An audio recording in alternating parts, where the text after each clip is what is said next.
Ohio State beats Northwestern 52-3 as usual. We are here in the postgame to grade Justin Fields, Nathan Baird, Stephen Means, and Doug Lesmerises. And we just met Justin Fields' dad, so we're all giving him an A+.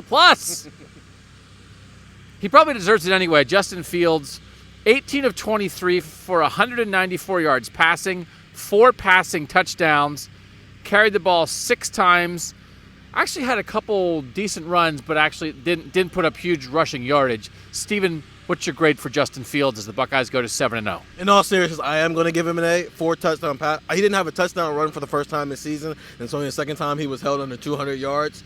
The last time he had 199. But I'm seriously going to give him an A because of you've been talking about it a lot. The control he had. He had a 3rd and long situation where the line didn't necessarily look as great as it did at other times in the game, and he literally made a play happen. I asked him at one point this season, when you scramble, do you scramble to take off or do you scramble to buy time? And he said he scrambles to buy time, and he showed that on that one.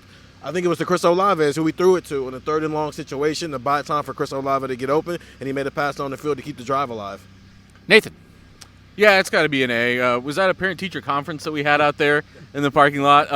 Well, one of the things we were talking about with Mr. Fields was decision-making, and I thought tonight was one of the best examples of Justin's decision-making, as you were talking about. Obviously, the really standout play was, Northwestern drops 8 people in coverage. They get good pressure with 3 people. He sidesteps that, completes a 20-yard completion on 3rd and 15, keeps the touchdown drive alive. But then there was the earlier play that kind of what you referenced, where he was able to scramble off on another 3rd and long and get a first down. Just making plays happen with his feet and his arm. Sometimes it isn't even like super flashy stuff, although that last one was. But he continues to evolve in the important way. He already had all of the skill. He already had all the athleticism. He continues to evolve in just the quarterback acumen that you need in order for this team to be what it wants to be.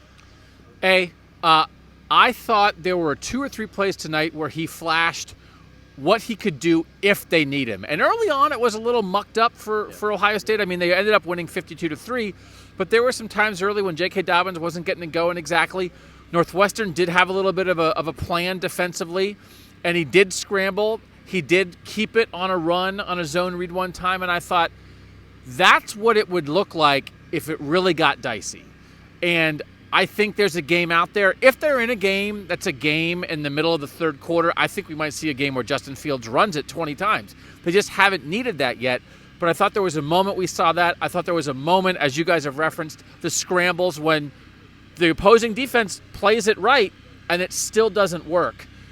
I thought there were flashes of, I can save you if you need saving. They haven't needed it, but I thought that was worth taking note of. Nathan, Stephen, Doug, much more coming after this Friday night 52-3 win at cleveland.com.